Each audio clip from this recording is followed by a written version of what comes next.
Trump साहब ने statement दिया है, ईरानी जो हैं वो तेहरान शहर को खाली कर दें।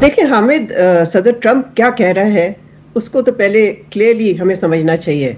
उन्होंने जो लफ्ज इस्तेमाल किए वो ये है कि Iran should completely give up. इसका मतलब ये नहीं है कि कोई वो मुआहदे की तलाश में है, इसका मतलब ये नहीं है कि मुज़ाकरात चाहते हैं वो, इसका मतलब ये है कि वो सरेंडर चाहते हैं। तो ये किस तरह से पॉसिबल होगा ईरान के लिए सस्टेन करना? धमाका होता है बिल्डिंग में, पीछे पड़खच्चे उड़ते नजर आते हैं बिल्डिंग के। अब ये सिर्फ इसराइल ईरान तक महदूद होता हुआ नजर नहीं आ रहा है, क्योंकि पूरे खित्ते की सूरत हाल काफी ज्यादा खतरनाक हो सकती है। पाकिस्तान ने ईरान को ये यकीन दहानी करवाई है कि हम जनाब इजराइल पर एटमी हमला भी कर सकते हैं। चुन चुन के एक एक को टारगेट किया जा रहा है, और जो कहता है ये कि ईरान के बाद पाकिस्तान की तरफ कोई नज़र नहीं उठाएगा या हमला नहीं करेगा, बिल्कुल गलत फहमी में है। बाज आ जाओ, खत्म करो, मान जाओ, डी न्यूक्लियराइज हो जाओ कंप्लीटली, नहीं तो तबाह होगा, तो तुम्हें तबाही आएगी तुम्हारे पे। न्यूक्लियर जो है इसे बड़ा सेंसिटिव है, अल्लाह न करे कि न्यूक्लियर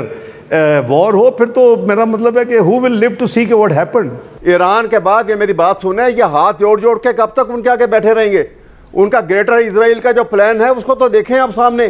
देखिए, ये तो बात मानना पड़ेगा कि जो मुल्क अपने टॉप लीडर्स को बचा नहीं सकता, तो वो मुल्क को ज्यादा इफेक्टिवली तो लोग, उसके अपने लोग कहते हैं कि हमारे लीडर्स इतने आराम से मारे गए हैं, तो फिर क्या रह गया?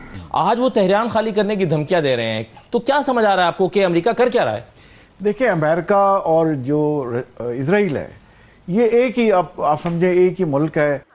खुदा न ख्वास्ता इसके बाद उसकी एडवेंचर, उसकी दूसरा निशाना पाकिस्तान हो सकता है। तजिया करते हुए कहते हैं कि भाई एक जानिब अखंड भारत है, उनका एक मंसूबा है, और एक जानिब ग्रेटर इसराइल का मंसूबा है, और इनके अपने यानी कि भारत और इसराइल के जो प्लान्स हैं उनके तहत उनकी सरहदें आपस में मिलती हैं, तो इफेक्टिव तो हम भी आगे होंगे अगर हम खामोश बैठे रहे। बहस हो रही है कि G7 का जो इजलास है उसके बाद जो स्टेटमेंट जारी हुआ है वो स्टेटमेंट इजराइल के हक में है। और आपको पता है कि प्रेसिडेंट ट्रंप ने क्या वार्निंग दी है? प्रेसिडेंट ट्रंप ने यह कहा है कि all of Tehran should evacuate immediately. वो चाहते हैं कि बस ईरान हथियार डाल दे, कि सारे का सारा तेहरान में जितने भी लोग हैं, बल्कि ईरान में, वो सब के सब इवैक्यूएट कर जाएं, छोड़ दें ईरान से निकल जाएं, चले जाएं। ये क्या होने जा रहा है?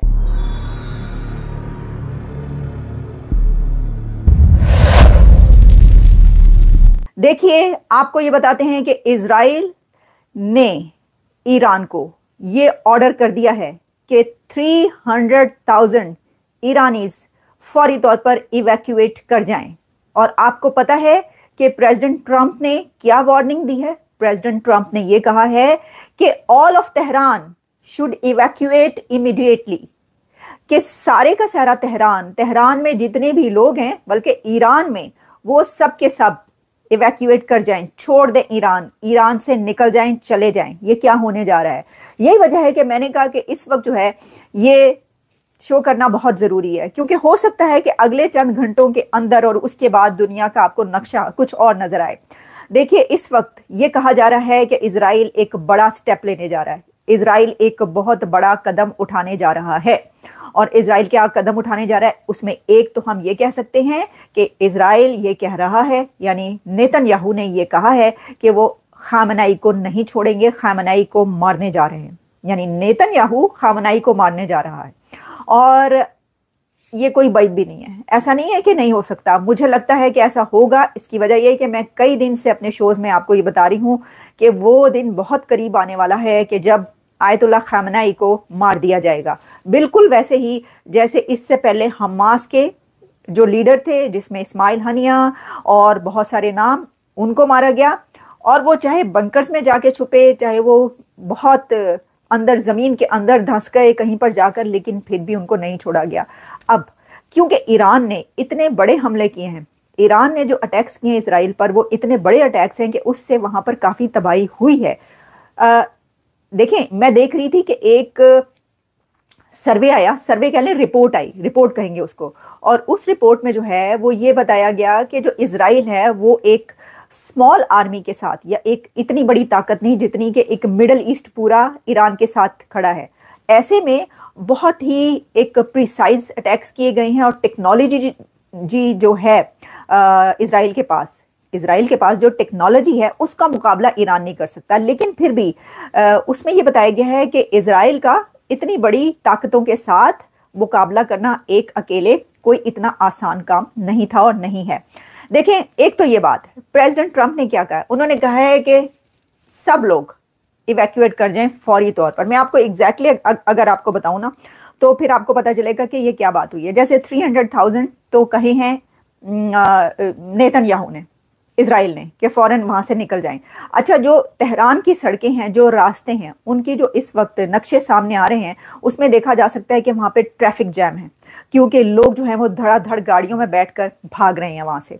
और ये सिचुएशन अभी नहीं बल्कि कई दिन से। लेकिन अब जबकि ये ऐलान कर दिया गया कि दुनिया की सबसे बड़ी सुपर पावर यानी कि अमेरिका का सदर प्रेसिडेंट ये कह रहा है कि फौरी तौर पर आप निकल जाएं, प्रेसिडेंट ट्रंप G7 समिट से एक दिन पहले उठ गए और भागम भाग वापस वॉशिंगटन डीसी पहुंचे हैं। और वो किस लिए? वो इसलिए कि कुछ बहुत बड़ा होने जा रहा है। और जो इजराइल है उसने ये धमकी दे दी है, उसने कहा है कि मैं नहीं छोड़ूंगा। अब एक तो ये बात कि मैंने कहा कि इजराइल हो सकता है कि आयतुल्लाह खामनई के ऊपर हमला करे, उसको मार दे। दूसरी एक और बड़ी इसके अंदर जो स्टेप लिया जा सकता है इजराइल की तरफ से वो ये है कि कोई ऐसी चीज वहां पर चला दे कि जिससे बहुत बड़ी तबाही हो जाए, ईरान की तबाह। देखें, उसमें तो न्यूक्लियर ही रह जाता है ना। मुझे लगता नहीं कि इजराइल ऐसा कुछ जो है वो करेगा, लेकिन फिर भी जो है वो देख लें अब क्या होता है। लेकिन उसमें एक और खबर वो ये कि आयतुल्लाह खामनई को उसके लोग ये कह रहे हैं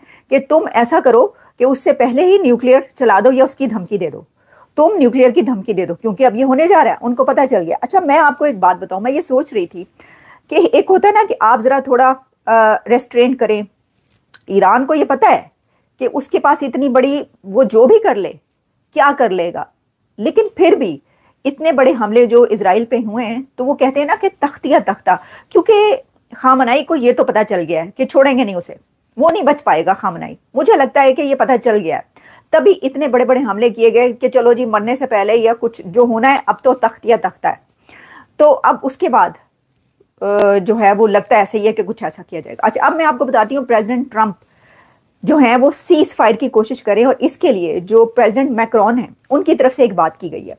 और जो G7 की समिट थी उस दौरान प्रेसिडेंट मैक्रोन ने ये कहा है कि जो अमेरिका है वो ये कोशिश कर रहा है कि सीज फायर करवाए, और कोई ऐसी ऑफर की गई है।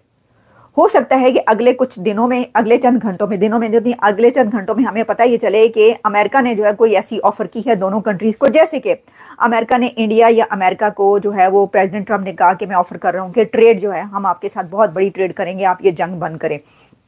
वैसे ही कोई जो है वो ऑफर उसको कर रहे हैं, इजराइल को उन्होंने की है और ईरान को। तो वो जो भागम भाग एक दिन पहले ही G7 समिट छोड़कर अमेरिका वापस पहुंचे हैं,